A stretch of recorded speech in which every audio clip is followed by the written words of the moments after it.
आज का हमारा लेक्चर है मसल टिश्यू पर या कहें मस्कुलर टिश्यू पर।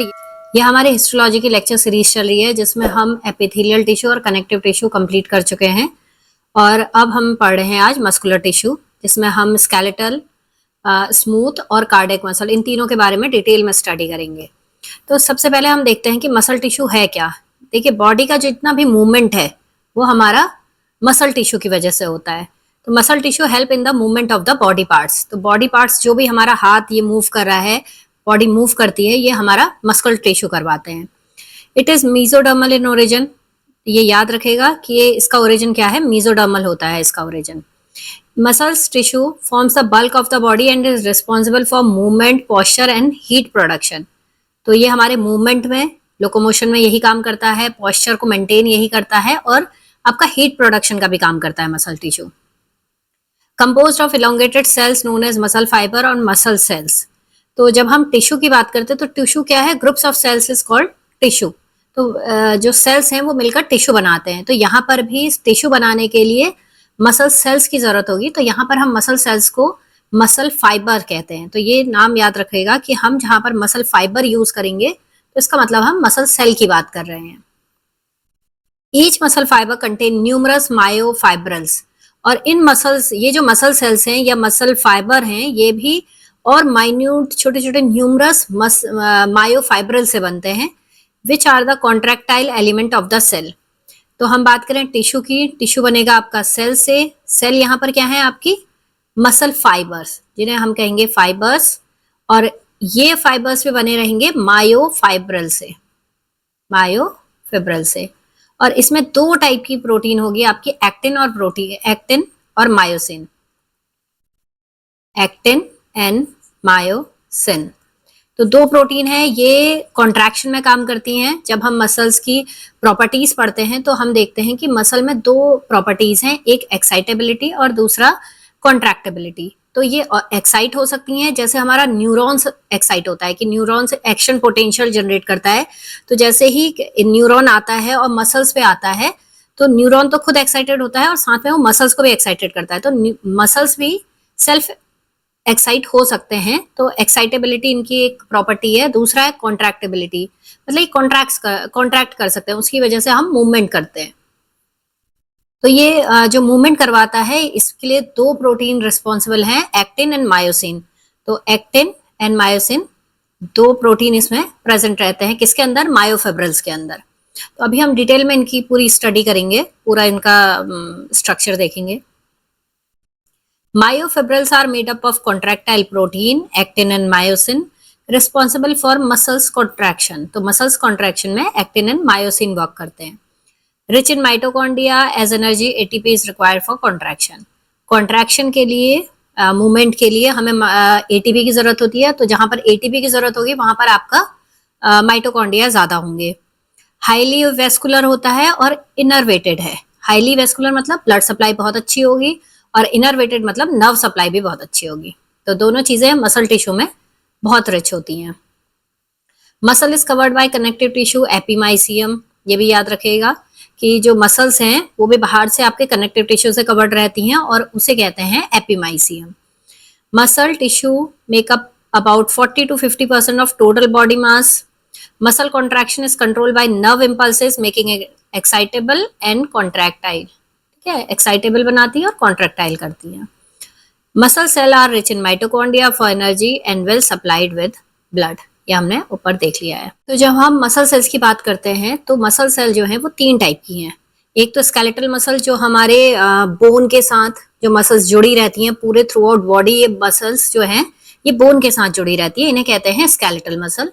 स्मूथ मसल, जो हमारे हॉलो ऑर्गन्स हैं उनके अंदर जो मसल्स प्रेजेंट होगी उसे कहेंगे हम स्मूथ मसल्स। और कार्डियक मसल जो आपके हार्ट में प्रेजेंट है, नाम से ही पता है कार्डियक मीन्स हार्ट। तो हार्ट में जो प्रेजेंट है उसे आप कार्डियक मसल कहेंगे।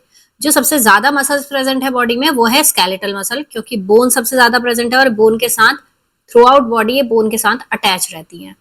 तो तीन टाइप की मसल्स मैंने बता दी आपको, स्केलेटल, स्मूथ एंड कार्डियक। तो सबसे पहले हम पढ़ेंगे स्केलेटल मसल, उसका स्ट्रक्चर। स्केलेटल मसल जो है वो होती है long, cylindrical, unbranched and show prominent cross striation. तो तो इनमें क्या होता है, स्ट्राइएशन होती हैं, तो इसे हम स्ट्राइटेड मसल्स भी कहते हैं, इसलिए इसका नाम क्या है, स्ट्राइटेड मसल्स। दूसरा, ये वॉलंटरी कंट्रोल होता है इनका, इसलिए इसे वॉलंटरी मसल्स भी कहते हैं। वॉलंटरी मतलब जो हमारी इच्छा के अनुसार वर्क करे, अगर मैं चाहूं तभी ये पेन से लिखूंगी, नहीं तो अगर मैं मेरी इच्छा नहीं होगी तो मैं नहीं लिखूंगी। तो इस टाइप के एक्शन को कहते हैं वॉलंटरी एक्शन। ठीक है, तो हम अगर जब चलना चाहते हैं तभी हम चलते हैं, तो इसलिए इन मसल्स को कहते हैं आप वॉलंटरी मसल्स। तो इनका क्या क्या नाम है, skeletal muscle, striated muscles and voluntary muscle. Striated muscles क्यों कहते हैं, क्योंकि ये मसल्स का हम एक सेल बना रहे हैं, तो इसमें इस तरीके से स्ट्राइएशन होते हैं, बिल्कुल प्रोमिनेंट स्ट्राइएशन है, आपको बिल्कुल इजीली ये दिखते हैं।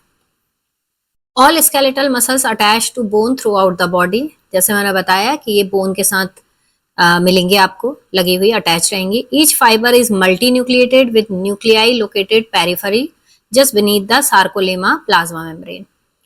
तो देखिए मसल्स, टिश्यू की बात कर रहे हैं हम स्केलेटल मसल्स की, तो ये भी सेल से बने होगा, और सेल इसमें क्या है आपका, मसल फाइबर। तो जो मसल फाइबर होता है वो मल्टी न्यूक्लिएटेड होता है। ठीक है, जैसे हम इसका स्ट्रक्चर जब बनाएंगे तो ये लॉन्ग एंड सिलेंड्रिकल है, इस तरीके से बात करेंगे, लॉन्ग सिलेंड्रिकल मसल फाइबर है। स्ट्राइएशन इसमें प्रेजेंट है, इस टाइप के स्ट्राइएशन आपको मिलेगी, बिल्कुल प्रोमिनेंट स्ट्राइएशन है।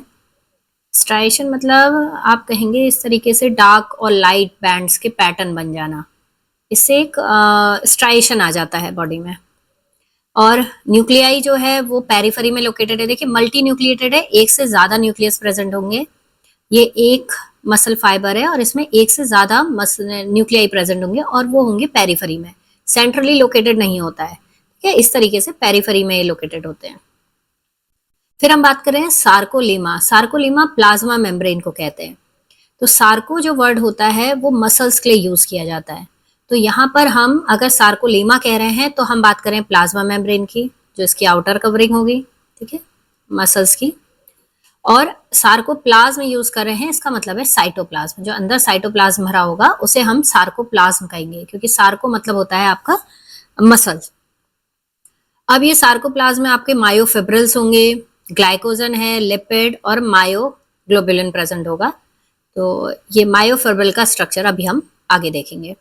Each fibre contain numerous parallel myofibrils, about 80% of the cell volume, made up of actin and myosin thick filament. तो हम इसका एक स्ट्रक्चर देख लेते हैं। ये एक मसल का स्ट्रक्चर है, मसल्स जो है वो बाहर से बाइंड रहती है कनेक्टिव टिश्यू से, जिसे हम एपिमाइसियम कहते हैं। अंदर आपके मसल फाइबर प्रेजेंट है, ठीक है, मसल फाइबर जो है बीच में आपका एंडोमाइसियम प्रेजेंट है। मसल्स को जब हम ट्रांसफरली कट करते हैं तो हम इसका ट्रांसफर सेक्शन देखते हैं, तो किस तरीके से मसल फाइबर बनते हैं या स्केलेटल मसल टिश्यू किस तरीके से बनता है। तो ये हमने बताया कि एक मसल है, इसको हमने ट्रांसफरली कट किया है, बाहर इसकी एक लेयर होगी जो कनेक्टिव टिश्यू की होगी, इसको हम कहेंगे एपिमाइसियम। तो ये लेयर है आपकी एपिमाइसियम। फिर जो अंदर जो मसल्स हैं वो क्या है, आपके बंडल्स में प्रेजेंट रहती हैं, तो इसमें मसल्स बंडल प्रेजेंट रहते हैं। ठीक है, ये याद रखिएगा, इस तरीके से मसल्स बंडल प्रेजेंट होंगे।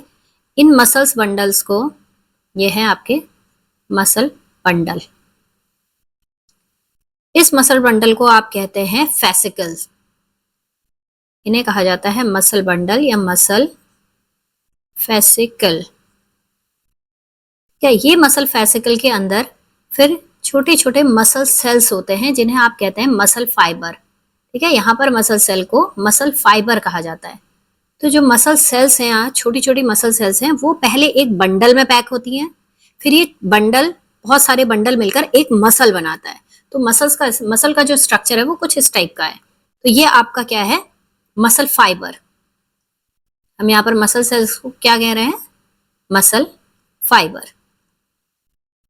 इसके बीच में भी ये पूरा कनेक्टिव टिश्यू भरा पड़ा है। ठीक है, याद रखिएगा, ये क्या है, पूरा कनेक्टिव टिश्यू है। इस कनेक्टिव टिश्यू को आप कहते हैं फेसिका। तो ये है आपका फेसिया, फेसिका, और ये है कनेक्टिव टिश्यू। ठीक, और इस कनेक्टिव टिश्यू और ये जो मसल फाइबर है, ठीक है, ये भी इस तरीके से डेंसली पैक्ड रहते हैं और इस लेयर को आप कहते हैं एंडोमाइसियम। ठीक है, बाहर की लेयर एपिमाइसियम, अंदर जो मसल्स बंडल बने हुए हैं छोटे छोटे मसल सेल से या मसल फाइबर से, उसे कहते हैं आप एंडोमाइसियम। और इस जो ये एक सेल है, ठीक है, मसल फाइबर है, इसके अंदर छोटे छोटे छोटे छोटे फाइब्रल और छोटे फाइबर्स प्रेजेंट है जिसे कहते हैं मायोफिब्रल।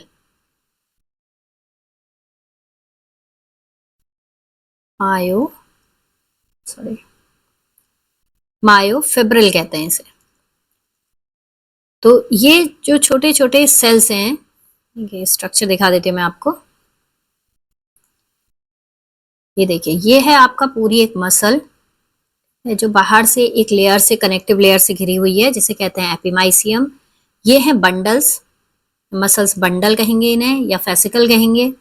ये मसल बंडल में क्या प्रेजेंट है? एंडोमाइसियम। फिर आपका मसल बंडल के अंदर मसल फाइबर प्रेजेंट है, ठीक है, मसल फाइबर मतलब मसल सेल, मसल सेल ही मिलकर मसल बंडल बना रही है। तो ये एक मसल सेल है, ये आपकी एक मसल सेल है और इसके बाहर की लेयर को आप कहते हैं पेरीमाइसियम।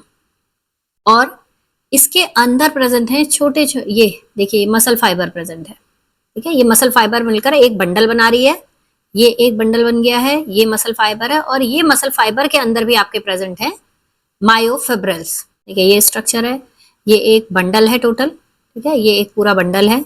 ये बंडल बना है मसल फाइबर से, ठीक है, मसल फाइबर देखिए लिखा हुआ है, ये एक क्या है? ये पूरा एक बंडल है जिसके अंदर मसल फाइबर प्रेजेंट है। जो न्यूक्लियस है वो क्या है? आपके पेरिफेरी में प्रेजेंट है, मल्टी न्यूक्लिएटेड है। और साथ में ये मसल फाइबर फिर एक सिंगल मसल फाइबर दिखाई है, ये muscle fibre single muscle fibre बनी हुई है मायोफिब्रल से। और ये मायोफिब्रल के अंदर ये एक्टिन और मायोसिन प्रोटीन है जो स्ट्राइएशन क्रिएट करती है।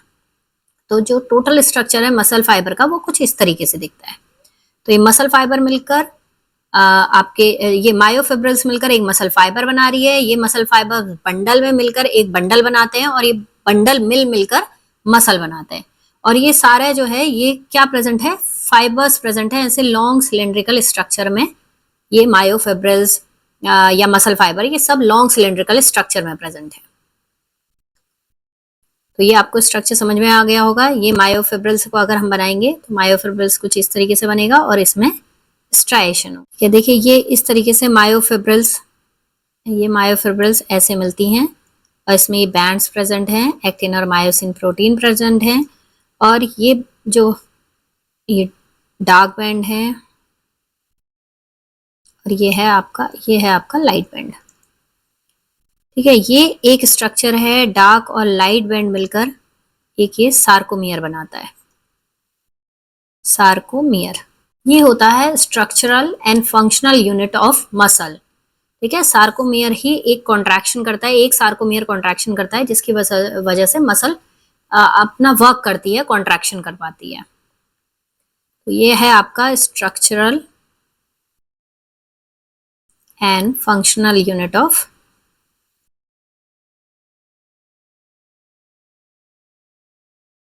मसल। ठीक है, तो हम सार्कोमियर को भी देखेंगे। ये जो एक मसल फाइबर है, देखिए ये एक मसल फाइबर के अंदर ये सब कुछ है। ठीक है, मसल फाइबर के अंदर इस तरीके से स्ट्रक्चर है। इसी मसल फाइबर के अंदर आपका एंडोप्लाज्मिक रेटिकुलम होता है जिसे आप कहते हैं सार्कोप्लाज्मिक रेटिकुलम। इसी में आपके टी ट्यूब्यूल्स होते हैं प्रेजेंट, जिसकी वजह से कैल्शियम अंदर जाता है मसल्स के अंदर।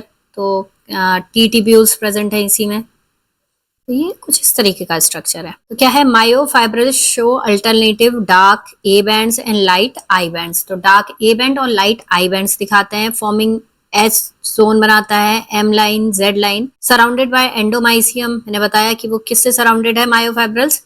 एंडोमाइसियम से, rich in collagen fiber and capillaries. Muscle fiber have a large diameter and are under voluntary control. Voluntary control है, आपकी मर्जी से वर्क करेगा। Contraction are quick and powerful but may fatigue easily. तो जो स्केलेटल मसल्स हैं, जैसे smooth और आप कार्डियक मसल जब देखेंगे तो वो फटीक नहीं होती हैं, तो ये स्केलेटल मसल फटीक हो जाती हैं, मतलब ये कुछ समय बाद थक जाती हैं। तो जब आप चलते हैं, बहुत ज़्यादा चलते हैं तो आप थक जाते हैं, बहुत ज़्यादा बोलते हैं तो थक जाते हैं, लिखते हैं तो थक जाते हैं, तो मसल्स क्या होती हैं, स्केलेटल मसल फटीक हो जाती हैं।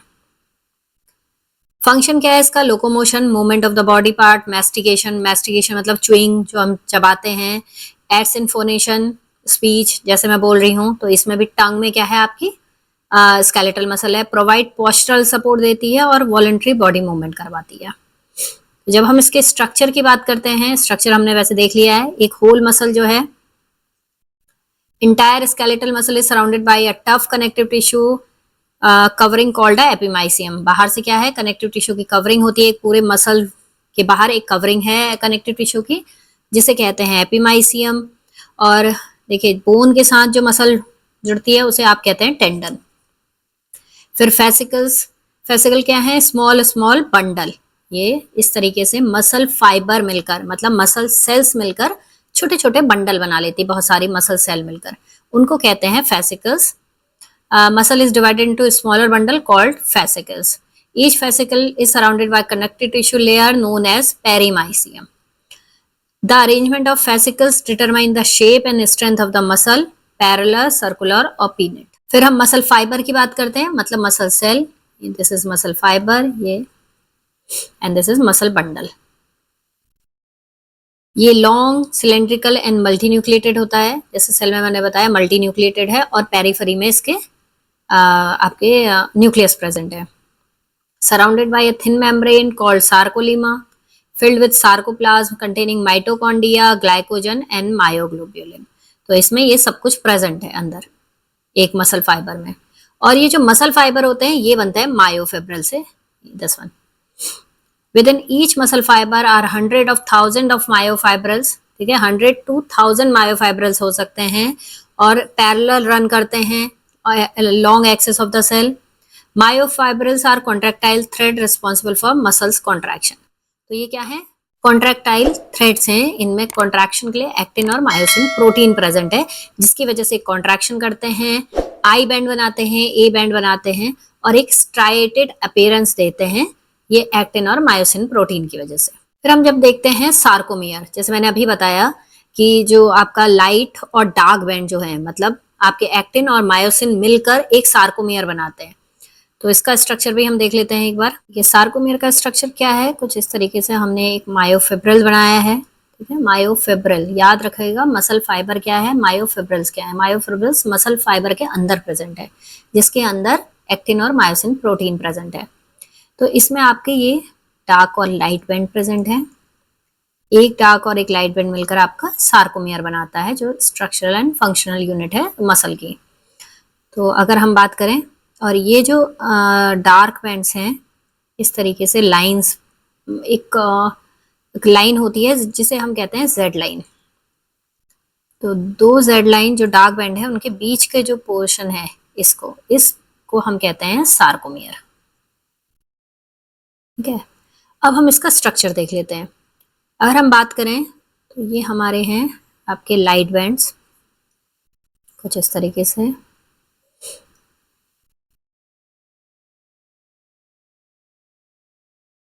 और इसके बीच में हम बना लेते हैं डार्क बैंड्स, कुछ डार्क बैंड के स्ट्रक्चर हैं।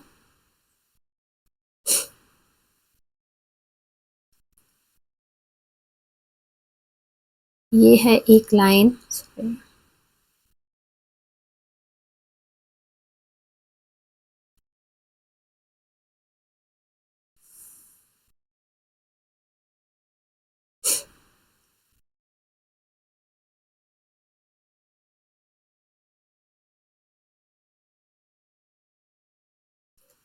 तो अगर हम इसकी लेबलिंग करें तो ये है हमारे पास थिक बैंड, ये है थिक बैंड।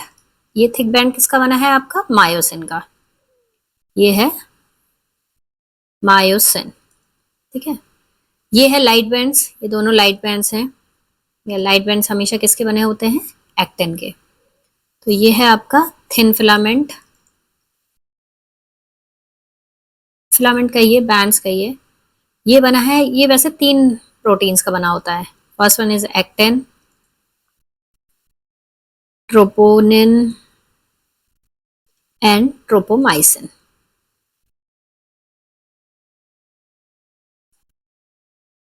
ट्रोपोमायोसिन, तो ये 3 फिलामेंट का बना है। हम जनरली एक्टिन की बात कर लेते हैं, तो एक्टिन, ट्रोपोनिन और ट्रोपोमाइसिन का। ये थिक फिलामेंट या थिक बैंड बनना है आपका मायोसिन का। जो ये थिन बैंड्स को या थिन फिलामेंट्स को आपस में जोड़ती है, इस लाइन को कहते हैं हम जेड लाइन। ठीक है, तो ये दोनों तरफ है जेड लाइन, जेड लाइन। देखिए जेड लाइन जो होती है वो थिन फिलामेंट को एक साथ बांधे रखती हैं। एक लाइन जो थिक फिलामेंट को बांधे रखती है उसे हम कहते हैं एम लाइन। ये है आपकी एम लाइन।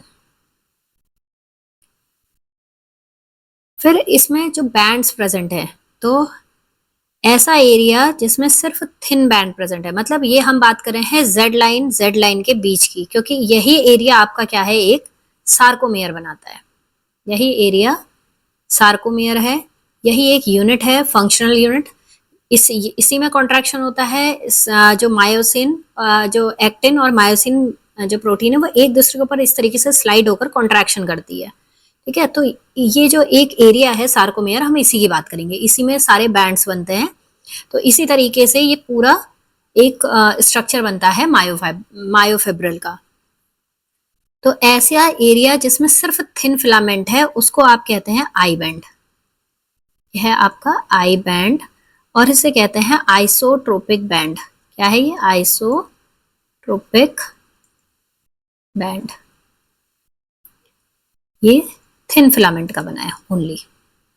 फिर आपका वो एरिया है जो थिक और थिन दोनों फिलामेंट का बना है, ये दिस वन एरिया, इसको आप कहते हैं ए बैंड।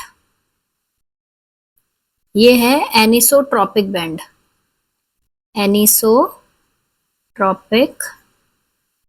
बैंड। इसमें थिक और थिन दोनों फिलामेंट होते हैं, थिक प्लस थिन।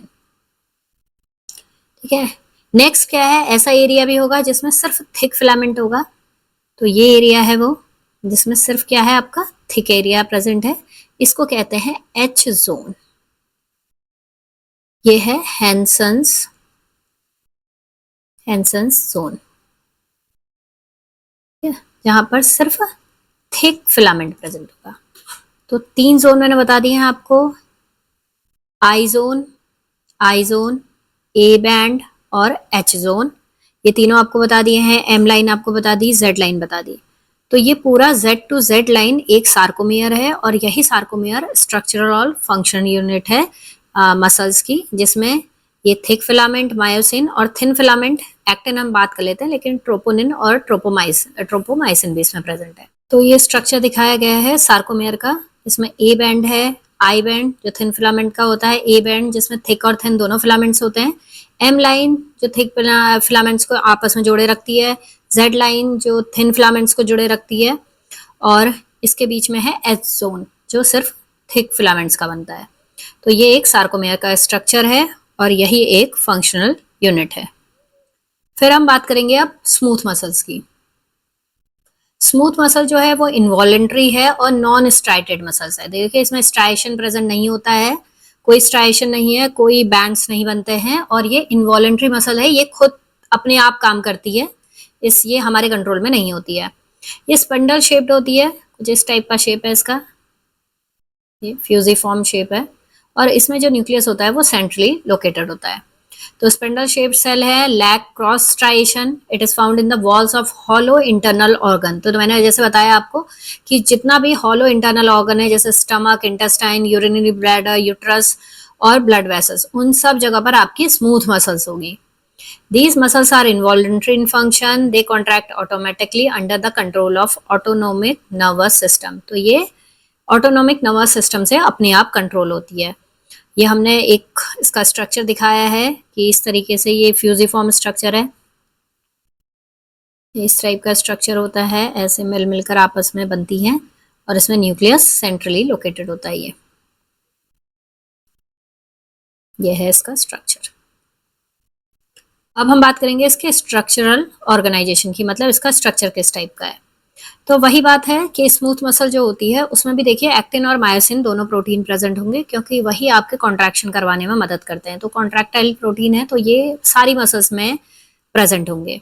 अब सब में उसका प्रेजेंट होने का तरीका, मतलब उसका स्ट्रक्चर जो होता है वो चेंज हो जाता है, वो किस तरीके से रहता है। तो जब हम एक्टिन मायोसिन की बात करते हैं तो ये जो एक्टिन मायोसिन प्रोटीन है वो कुछ कुछ इस तरीके से मसल्स में फैला रहता है। ये एक स्मूथ मसल है जिसमें इस तरीके से ये एक्टिन और मायोसिन ऐसे, ये बीच में मायोसिन है, ये मायोसिन प्रोटीन है आपकी, और ये है एक्टिन प्रोटीन। तो जैसे वहां जेड लाइन प्रेजेंट थी, वहां यहाँ भी एक एरिया प्रेजेंट है जिसे हम कहते हैं डेंस बॉडी। ठीक है, ये है आपका डेंस बॉडी जो एक्टिन प्रोटीन को आपस में बांधे रखता है। तो वहां बात हम कर रहे थे जेड लाइन की, यहां बात कर रहे हैं हम डेंस जोन की। Smooth muscle is composed of elongated spindle shaped fusiform cell arranged in the sheets और layers। शीट या लेयर में प्रेजेंट होती है। Each muscle fibre cell is uninucleated, एक न्यूक्लियस होगा वो भी सेंटर में प्रेजेंट होगा, containing a single centrally located elongated nucleus। The fibers are non-striated because the contractile protein actin and myosin are arranged irregular, not in sarcomere। तो यहाँ ये sarcomere के फॉर्म में प्रेजेंट नहीं है बल्कि इरेगुलरली प्रेजेंट है। The cell membrane sarcolemma is thin and often show small invagination call caveolae. ठीक है, इसमें ये कैवियोले प्रेजेंट है जो स्मॉल इन्वेजिनेशन है, जो एक टी ट्यूब्यूल की तरीके से एक्ट करती हैं। ठीक है, टी ट्यूब्यूल क्या करता है, कैल्शियम स्टोरेज करता है और कैल्शियम को अंदर मसल्स तक एक्टिन और मायोसिन प्रोटीन तक पहुंचाता है। तो ये यहाँ पर ये काम करता है कैवियोले। Beneath the sarcolemma lies the sarcoplasma। ठीक है, सार्कोलीमा के नीचे आपका क्या प्रेजेंट है, सार्कोप्लाज्म प्रेजेंट है, which contain myofilaments, mitochondria, dense bodies that anchor the actin filament. तो डेंस बॉडी क्या करती हैं, एक्टिन फिलामेंट को आपस में बांध के रखती हैं। The dense body are analogous to the Z line of striated muscle and is interconnected by intermediate filament, mainly desmin and fimentin। ये है डेस्मिन और विमेंटेड फिलामेंट। तो ये इस तरीके से बांध के रखती हैं स्ट्रक्चर को। तो इसमें क्या प्रेजेंट है, जेड लाइन की जगह पर डेंस जोन प्रेजेंट है, उसी तरीके से एक्टिन और मायोसिन फिलामेंट प्रेजेंट है। ये मायोसिन फिलामेंट है, एक्टिन फिलामेंट है। कैविलो जैसे टी ट्यूब्यूल प्रेजेंट है वैसे यहाँ कैविलो प्रेजेंट है जो कैल्शियम को स्टोर करके रखता है। अब ये गैप जंक्शन अभी बताते हैं गैप जंक्शन क्या काम करता है, और इसमें एक सेंट्रली न्यूक्लियस प्रेजेंट है और यूनिन्यूक्लिएटेड है ये। तो कॉन्ट्रैक्शन के दौरान ये सेल बिल्कुल एकदम शॉर्ट हो जाती है, ये एक्टिन और मायोसिन एक दूसरे के पास आ जाते हैं इस तरीके से, और ये सेल जो होगी ये आपकी बहुत छोटी हो जाएगी, बिल्कुल इतनी छोटी सेल में कन्वर्ट हो जाएगा। Smooth muscle fibre are surrounded by a thin layer of connective tissue called endomysium. देखिए यहाँ भी वही एंडोमाइसियम प्रेजेंट होगा। Calcium ion are store in small vesicle near the cell surface is called caveolae. It is rich supplied by autonomic nervous fibres that form diffuse junction releasing neurotransmitter into the extra cellular space. तो ये क्या करते हैं, neurotransmitter diffuse करते हैं, और जो इसमें जंक्शन बने होते हैं अभी हम बताएंगे गैप जंक्शन, उसके थ्रू ये सब में फैल जाता है। जो भी एक्साइटेशन ये देते हैं या नर्व फाइबर जो भी मैसेज देती है वो इस तरीके से इनमें कन्वे होता है। Blood supply is relatively space as smooth muscles contraction are slow and energy demand are low. ठीक है, तो यहाँ पर बहुत ज़्यादा एनर्जी की ज़रूरत नहीं है, बहुत ज़्यादा, क्योंकि काम नहीं है इनका, तो इसलिए बहुत ज़्यादा यहाँ पर माइटोकॉन्ड्रिया भी प्रेजेंट नहीं है और ब्लड सप्लाई भी बहुत ज़्यादा नहीं है। अब टाइप्स कितनी हैं इनको, मोड ऑफ एक्शन के अकॉर्डिंग हम कहना चाहें कि ये दो टाइप के होते हैं, कि इनका कॉन्ट्रैक्शन किस तरीके से काम करेंगे उसके एक्शन के बेसिस पर इसे दो टाइप का कहा गया है। एक है सिंगल यूनिट और दूसरा है multi unit smooth muscle. Single unit को विसरल स्मूथ मसल्स भी कहते हैं और दूसरा है मल्टी यूनिट। तो सिंगल यूनिट क्या होता है, ये प्रेजेंट होता है walls of hollow visceral organ. जितने भी विसरल ऑर्गन हैं जैसे stomach, intestine, uterus, urinary bladder और स्मॉल ब्लड वेसल्स, वहाँ ये प्रेजेंट होता है। जो मसल्स फाइबर्स होते हैं वो क्लोजली कनेक्टेड रहते हैं गैप जंक्शन से। तो जैसे हमने पहले स्ट्रक्चर में बताया दिखाया कि ये गैप जंक्शन है, ठीक है, ये गैप जंक्शन से ही जो भी नर्व इम्पल्स मैसेज देगा, ये गैप जंक्शन के थ्रू ये एक से एक पर पहुंचेगा और वहां से ये सब में डिस्ट्रीब्यूट हो जाएगा कुछ इस तरीके से। देखिए ऑटोनॉमिक न्यूरॉन्स जो होते हैं वो सिर्फ एक सेल्स या दो सेल्स को एक्साइट करेंगे और ये गैप जंक्शन की वजह से, ये गैप जंक्शन से आपस में जुड़े रहते हैं। या इस तरीके से गैप जंक्शन से आपस में जुड़े रहते हैं। तो जो आयंस हैं वो तुरंत इसमें मूव करके मैसेज को आगे कन्वे कर देते हैं। देखिए सिर्फ दो मसल एक्साइटेड हुई हैं और उसके बाद ये सारा जो है ये आगे को फैलता चला जा रहा है। ये आपको येलो से दिखाई दे रहा होगा कि ये क्या हो रहा है, येलो पोर्शन धीरे धीरे आगे को बढ़ रहा है और ये मैसेज जो है वो सारी सेल्स में पहुंच जा रहा है। तो ये किसकी वजह से होता है? गैप जंक्शन की वजह से। तो ये क्या है, ये पूरा का पूरा जितनी ये अलग अलग सेल्स हैं ये क्या करती हैं, एक सिंगल यूनिट की तरीके से काम करती हैं। कि मतलब जो काम ये दो सेल्स करेंगी वही पूरा का पूरा स्मूथ मसल जो पूरा एरिया है वो पूरा काम इसी तरीके से करेगा। तो ये एक सिंगल यूनिट की तरह काम करती हैं, इसलिए इसे सिंगल यूनिट स्मूथ मसल्स कहते हैं। जबकि ये सारी मसल्स सेल्स जो हैं वो अलग अलग है। Because of this, all fibers contract together a single functional unit. तो एक सिंगल यूनिट की तरह काम करती हैं। यूजुअली कॉन्ट्रैक्शन जो है स्लो है, रिदमिक है, कोऑर्डिनेटेड है। पेरिस्टालसिस देखते हैं कि कॉन्ट्रैक्शन जो होता है वो क्या होता है, रिदमिक होता है। सेल्फ एक्साइटेशन होता है, कॉन्ट्रैक्शन जो है इनवॉलेंट्री है, ऑटोनॉमिक नर्वस सिस्टम और हार्मोन से कंट्रोल रहता है। दूसरा है आपका multinucleated. Multinucleated smooth cell में क्या है कि जितने भी न्यूरॉन्स हैं वो हर सेल में जा रही हैं। तो ये गैप जंक्शन से आपस में जुड़े नहीं रहते हैं और हर सेल के पास न्यूरॉन्स जाके उसको एक्साइट करती है। ये कहाँ प्रेजेंट रहती है? लार्ज एयरवेज, लार्ज आर्टरीज जो है वहां प्रेजेंट है। आइरिस ऑफ आई में प्रेजेंट है। आपके इरेक्टर पिलाई मसल्स ऑफ द स्किन, जो हमारे ये गूजबम्स आते हैं, इरेक्टर पिलाई जो है मसल्स में, वहां सिंगली अलग अलग प्रेजेंट है।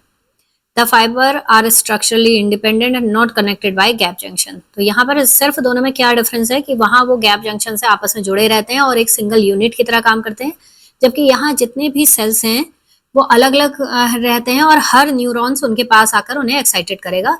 वो एक साथ एक सिंगल यूनिट की तरह काम नहीं करती हैं।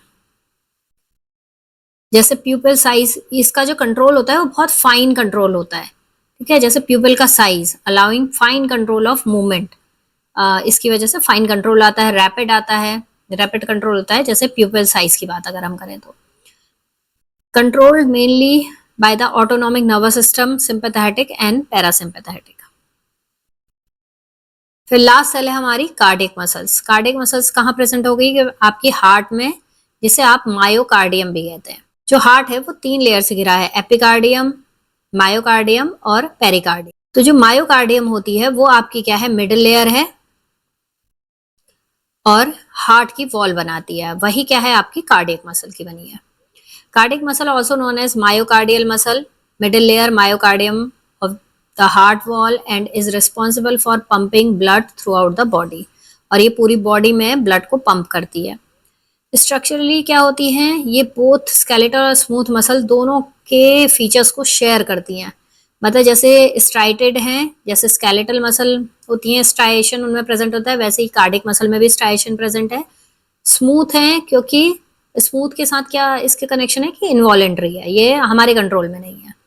तो स्मूथ मसल से इसने कैरेक्टर ले लिया है इनवॉलेंट्री होने का और स्केलेटल मसल से ले लिया है स्ट्राइएशन का। सिर्फ वॉल ऑफ द हार्ट, सिर्फ हार्ट की वॉल में प्रेजेंट होता है। Although it contract automatically, its activity is regulated by autonomic nervous system. Autonomic nervous system के थ्रू इसका रेगुलेशन होता है। Cardiac muscles does not fatigue, सिर्फ स्केलेटल मसल हैं जो फटीक होती हैं, बाकी स्मूथ मसल और कार्डियक मसल दोनों फटीक नहीं होंगी। The fibres are short, cylindrical and branching, often appearing Y shape. तो इसमें जो ये स्ट्रक्चर है इसका, ये क्या होता है, ब्रांचिंग होता है और वाई शेप बनाता है। इस तरीके से इसका स्ट्रक्चर है। ये देखिए इस तरीके से स्ट्रक्चर है, ये ऐसे करके वाई शेप बना रहा है और इंटरकनेक्टेड होती है।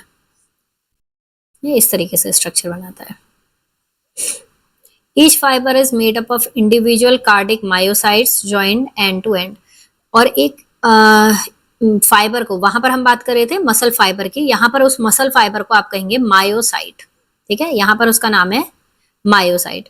जैसे ये एक मायोसाइट है यहाँ से यहाँ तक, फिर यहाँ से यहाँ तक दूसरा मायोसाइट है, तो बीच में इस तरीके का आपको स्ट्रक्चर दिख रहा है बिल्कुल, इसको कहते हैं इंटरकैलेटेड डिस्क।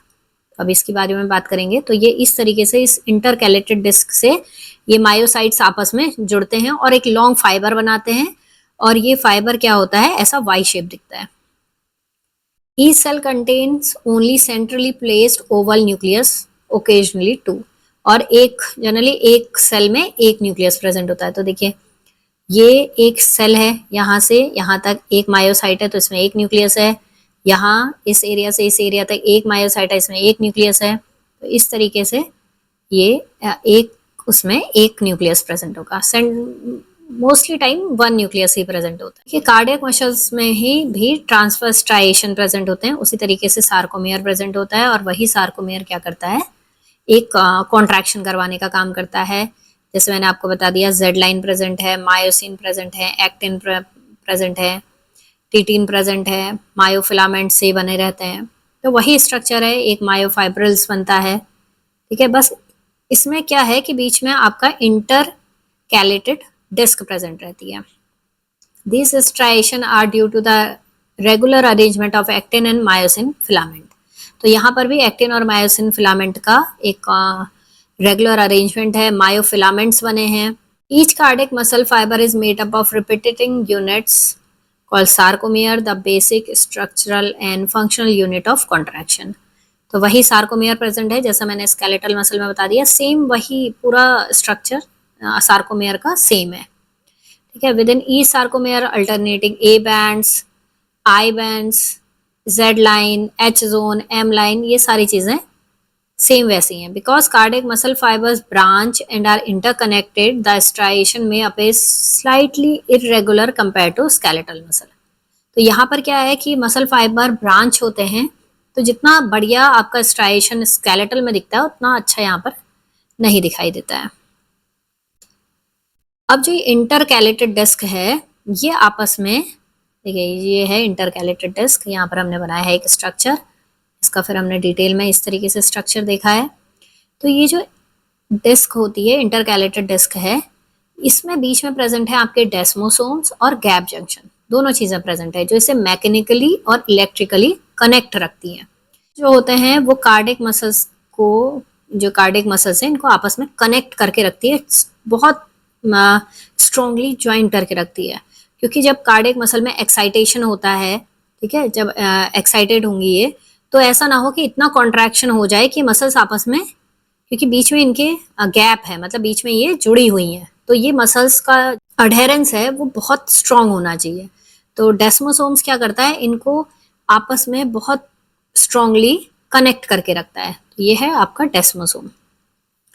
जो गैप जंक्शन है वो एक स्मॉल चैनल क्रिएट करते हैं जो स्मॉल आयंस मॉलिक्यूल्स को बिना किसी रोक टोक के एक सेल से दूसरे सेल में पास कर सकें।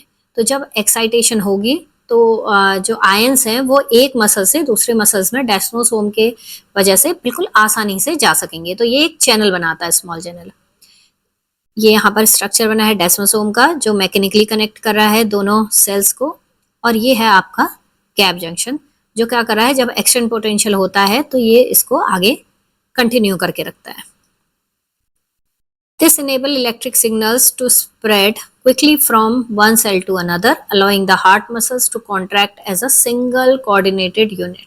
Syncytium कहते हैं इसे। ठीक है, तो ये पूरी यूनिट एक सिंसिशिया की तरह काम करेगी, मतलब एक यूनिट की तरह का काम करेगी। ये स्ट्रक्चर बना है एक मसल्स का, कार्डियक मसल्स का, जिसमें हमने आपको देखिए इसमें सब कुछ दिख रहा है आपको। सार्कोलीमा दिख रहा है, बाहर का सार्कोलीमा मतलब जो आपका बाहर की मेम्ब्रेन है, साइज सार्कोप्लाज्मिक रेटिकुलम, ठीक है, जो ऊपर से लगे रहते हैं सेल्स के ऊपर। ट्रांसफर टिब्यूल, ये एक मायोफिब्रिल्स हैं, ये मायोफिब्रिल्स बनाए हैं। Z line, A band, I band, ये पूरा दिख रहा है। जो सार्कोप्लाज्म होता है वो माइटोकॉन्ड्रिया उसमें बहुत रहते हैं, क्योंकि आपको बहुत ज़्यादा एटीपी की ज़रूरत है। यहाँ पर हार्ट कंटिन्यूसली वर्क करता है तो एटीपी की उसको बहुत ज़्यादा ज़रूरत रहती है। मायोफिब्रिल्स जो होते हैं फ्यूअर होते हैं, लेस रेगुलरली अरेंज होते हैं compare to skeletal muscle. Glycogen, lipid droplets, myoglobulin, ये सब एनर्जी रिजर्वायर की तरह काम करते हैं। सार्कोलीमा जो है, जो सेल मेम्ब्रेन है, उसमें टी ट्यूब्यूल्स प्रेजेंट रहते हैं जो सेल के अंदर तक जाते हैं, जो क्या करते हैं, कैल्शियम आयन को, ये देखिए इस तरीके से, जो कैल्शियम को अंदर तक सेल्स में पहुंचाते हैं, मतलब एक्टिन और मायोसिन। फिर जेड लाइन प्रेजेंट है, ए और आई जंक्शंस प्रेजेंट है। Each muscle fibre is surrounded by a thin layer of loose connective tissue, endomysium containing capillaries, nerve fiber, rich blood और nerve supply। तो बढ़िया ब्लड सप्लाई प्रेजेंट होती है, nerve fibres बहुत present है और कनेक्टिव टिश्यू की एक लेयर बाहर प्रेजेंट है जिसे एंडोमाइसियम कहते हैं। इस वीडियो में कि मस्कुलर टिश्यू क्या है, किन चीज़ों से बना है, कैसा उसका स्ट्रक्चर है, सार्कोमियर के बारे में भी डिटेल में देख लिया है। तो आई होप आपको ये लेक्चर समझ में आया होगा। Thank you.